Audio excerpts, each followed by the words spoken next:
De Noticias Express desde este lunes 4 de octubre. Esta será una semana clave para el cuarto retiro de los fondos previsionales y el miércoles ya la Comisión de Constitución del Senado va a iniciar la discusión del proyecto. Para conversar sobre este y otros temas tomamos contacto con el senador de Revolución Democrática, Juan Ignacio Latorre. ¿Cómo está, senador? Buenas tardes. Hola, Fresia, buenas tardes, gusto saludarla.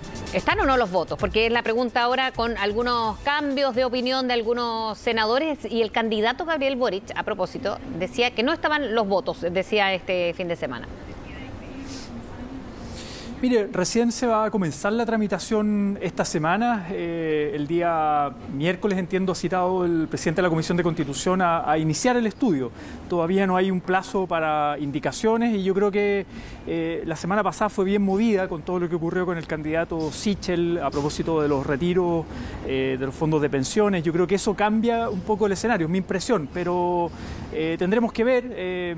Nosotros lo que hemos dicho desde Apruebo Dignidad es que estamos disponibles a aprobar el cuarto retiro, tal como ocurrió en la Cámara, pero al mismo tiempo haremos los esfuerzos necesarios para introducir algunas indicaciones que mitiguen los efectos adversos o consecuencias negativas que pueda tener este retiro. Y en esas conversaciones estamos con otros senadores y senadoras. ¿Los que no pudo ingresar el candidato Boric, por ejemplo?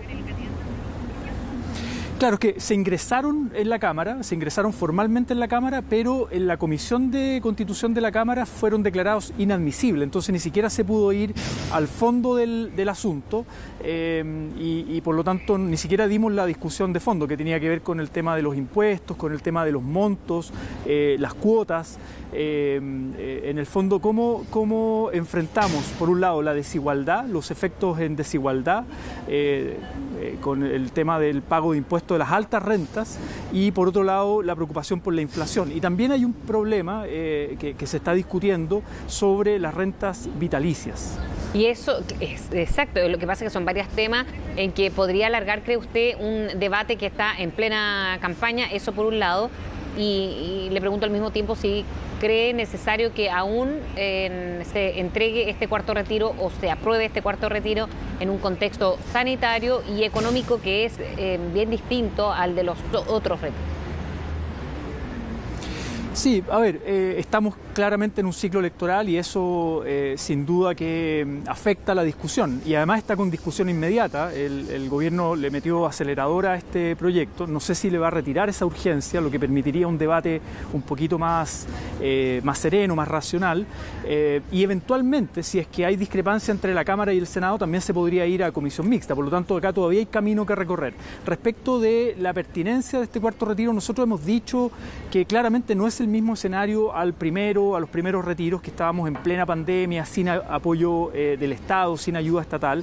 Hoy día tenemos un IFE universal que llega a casi 15 millones de personas, que llega hasta diciembre y claramente estamos sin estado de excepción constitucional, se levantó los toques de queda, estamos en una mejor situación sanitaria. Yo no daría por superada la pandemia, creo que eso es importante decirlo, todavía no sabemos cómo va a venir el tema de los rebrotes, pero claramente estamos en un momento de salida, de reactivación económica.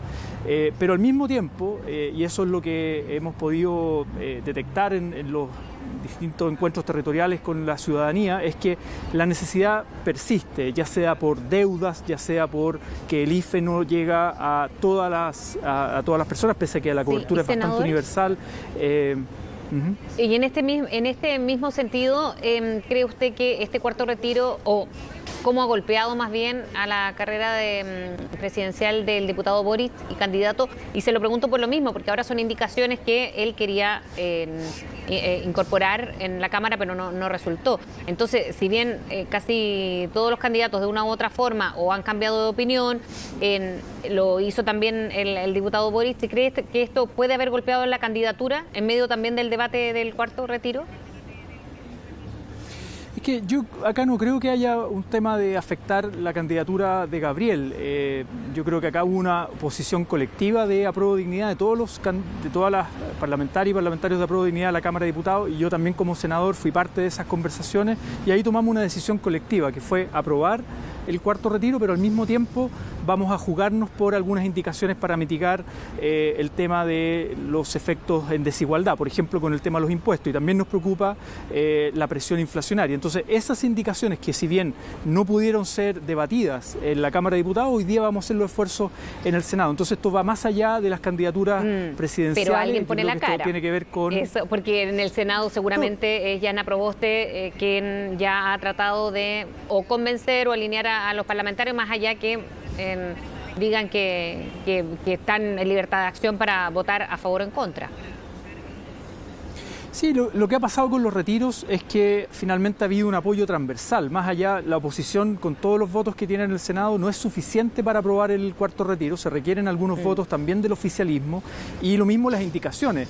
En la Cámara de Diputados yo lamento la discusión sobre, por ejemplo, el pagar impuestos. Yo creo que en Chile nos tenemos que acostumbrar a que las personas de altos ingresos paguemos más impuestos, sobre todo si alguien va a hacer un retiro como una pasada, digamos, una bicicleta financiera para no pagar impuestos. Yo creo que eso tenemos que cerrar esa puerta y ese tipo de discusión no es letra chica, es una discusión sustantiva, es una indicación pero es sustantiva. Lo mismo la presión inflacionaria, no da lo mismo que aumente la inflación. Obviamente la inflación no es consecuencia de los retiros, sino que esto es un fenómeno global, pero podemos hacer algunas indicaciones que mitiguen, absolutamente, estamos preocupados y por eso queremos mitigar la inflación. Lo mismo el tema de las rentas vitalicias, hay un problema ahí. ¿Y qué pasa con las pensiones más a corto plazo? Porque eso también se va a tener que negociar y esta semana también en paralelo la ley corta de pensiones, pero cómo se va mejorando cuando van a ser muchos, si es que se aprobara o si avanza esta discusión, personas que van a quedar sin ningún fondo en las AFP. A ver, lo que nosotros hemos dicho, y lo ha dicho Gabriel también y lo respaldamos, es que la ley corta de pensiones que aumenta la cobertura al 80% y aumenta el pilar básico solidario, la pensión básica solidaria, a la línea de la pobreza, va en la dirección correcta, es un paso positivo en la dirección correcta. Es insuficiente. Nosotros desde la candidatura presidencial de Gabriel Boric queremos un piso de seguridad social garantizado, una pensión básica universal garantizado de un piso de 250.000 pesos, que está por sobre la línea de la pobreza y le da un piso de suficiencia y de dignidad. Ahora, me parece que va en la dirección correcta y eso yo creo que nadie va a estar en contra de aprobarlo. Ahora, efectivamente, con el cuarto retiro, muchísima gente se va a quedar sin ni un peso en sus fondos de pensiones o con muy poquita plata. Y ahí claramente es donde el Estado entra a cubrir con esa pensión básica solidaria. Y por sobre esa pensión básica solidaria, luego tenemos que discutir la reforma estructural, que nosotros hemos dicho tenemos que transitar hacia un sistema de seguridad social sin AFP, con solidaridad intrageneracional e intergeneracional. Y esa es una discusión mayor que se tiene que dar ya en el próximo gobierno, ya no con el gobierno de Piñera, y mediante también el proceso constituyente. Senador, vamos ahora a otro tema a propósito de lo que se conoció ayer con Pandora Papers y esta compraventa del proyecto Dominga del presidente Sebastián Piñera o de su familia en su oportunidad. Primero, se ha tenido antecedentes nuevos, más allá de lo que se está esperando también la declaración después de la 1 de la tarde del mandatario. A ver, me parece gravísimo lo que hemos sabido y gracias también al buen periodismo de investigación global, eso hay que decirlo, global. Hay una coordinación para sacar a la luz y cuestionar e interpelar a los poderosos del mundo, de distinta índole, políticos, deportistas, gente del mundo de la cultura y ciertamente presidente en ejercicio. Yo creo que hoy día lo de Piñera es una vergüenza internacional porque es uno de los 3 presidentes en ejercicio que en sus 2 mandatos, de alguna manera, es lo que hay que todavía investigar, pero de alguna manera genera un negocio con un amigo íntimo como es el señor Delano, por un lado, por otro lado, evasión tributaria, por eso usan las Islas Vírgenes, que son los paraísos fiscales para evadir y eludir impuestos, y por otro lado, la destrucción medioambiental, es decir, Piñera usa toda su voluntad política para aprobar y dar luz verde a este nefasto proyecto de Dominga en su gobierno, ahora en su segundo gobierno, cuando era una zona o debería ser una zona marina protegida. Hay un decreto que al final del gobierno de Bachelet lo deja listo para ser firmado, no lo hace Bachelet y Piñera tiene desde el 2018 hasta ahora para firmar ese decreto de zona marina protegida. Ahora y hace todo lo contrario, le da luz verde a Dominga. Ahora se dice desde el gobierno, lo ha dicho en dos oportunidades anoche y esta mañana también hay en La Moneda el ministro Belolio que no hay antecedentes nuevos en este caso, una compra que se habría concretado en el año 2010. A ver, efectivamente esto es una historia larga, hace 10 años atrás, pero que tiene consecuencias hasta hoy día. Por algo, y es lo que a uno le llama la atención, y es poco creíble el comunicado de La Moneda. ¿Por qué? Acá el gobierno va a tener que dar muchas explicaciones.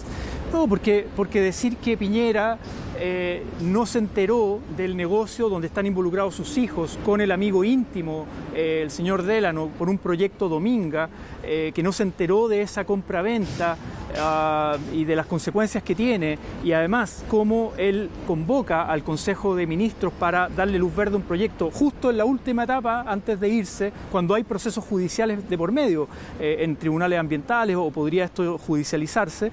Entonces llama la atención de que acá hay un conflicto de interés con un amigo, insisto, un amigo íntimo como el señor Delano, desprotegiendo el medio ambiente, pero además ganando él, su familia, el patrimonio que se aumenta en estos 10 años. Entonces, esta no es una historia que ocurrió hace 10 años y punto, sino que es una historia que tiene consecuencias hasta el día de hoy y que tiene consecuencias sobre todo al medio ambiente en el archipiélago de Humboldt. Eso es lo que preocupa a la comunidad nacional e internacional y al mundo científico, como en pleno contexto de emergencia climática y ecológica tenemos un presidente de la República que usa su voluntad política para enriquecerse él, su amigo Delano, y destruir el medio ambiente. Usted, senador, bueno, me imagino que ya ha escuchado algunas voces de parlamentarios que hablan de una acusación constitucional contra el mandatario. ¿Qué piensa usted de eso? A ver, es un mecanismo de fiscalización que tiene la Cámara de Diputados, entiendo se está evaluando y se tiene que buscar y recabar los antecedentes para que tenga viabilidad técnica y viabilidad política. No basta un saludo a la bandera de un grupo de parlamentarios, esto tiene que ser una coordinación más ¿Pero amplia, esperaría más antecedentes antes o se estaría sumando a esas voces de acusación constitucional? Lo que pasa, a ver, primero es respetar la facultad de fiscalización que tiene la Cámara. Si es que la Cámara se aprueba, pasa al Senado. Recordemos que ya se presentó una acusación constitucional en el contexto del estallido social y no prosperó en la Cámara de Diputados. Hubo diputados de oposición que no votaron a favor y por lo tanto ni siquiera llegó al Senado. Entonces yo como senador, que si esto llega al Senado, a mí me toca actuar como jurado político. Por lo tanto, primero respetar esa autonomía de la Cámara. Entiendo que ya hay comisiones evaluando el tema. Piñera sigue en ejercicio, es un gobernante en ejercicio, y yo creo que tenemos que acostumbrarnos en el siglo XXI que no haya impunidad con los presidentes o expresidentes. La acusación constitucional también podría ser presentada o podría tener éxito posterior, hay un periodo posterior al cargo. Recordemos, recientemente el expresidente Sarkozy de Francia está condenado a 1 año de cárcel por irregularidades en el financiamiento de campaña. Entonces tenemos que acostumbrarnos en democracia, es parte de elevar los estándares éticos y políticos de que ninguna autoridad puede estar por sobre la ley y ninguna autoridad puede estar por sobre un mecanismo de fiscalización plenamente constitucional que está en nuestra constitución vigente. Acá la constituyente eso lo puede cambiar el día de mañana, pero hoy día las y los diputados tienen el mecanismo de acusación constitucional como un mecanismo de fiscalización a las autoridades y el presidente de la República no se salva de aquello. Bien, senador Latorre, muchísimas gracias por hablar con nosotros esta mañana. Que tenga buen día. Gracias, que estén bien, buen día. Hasta pronto.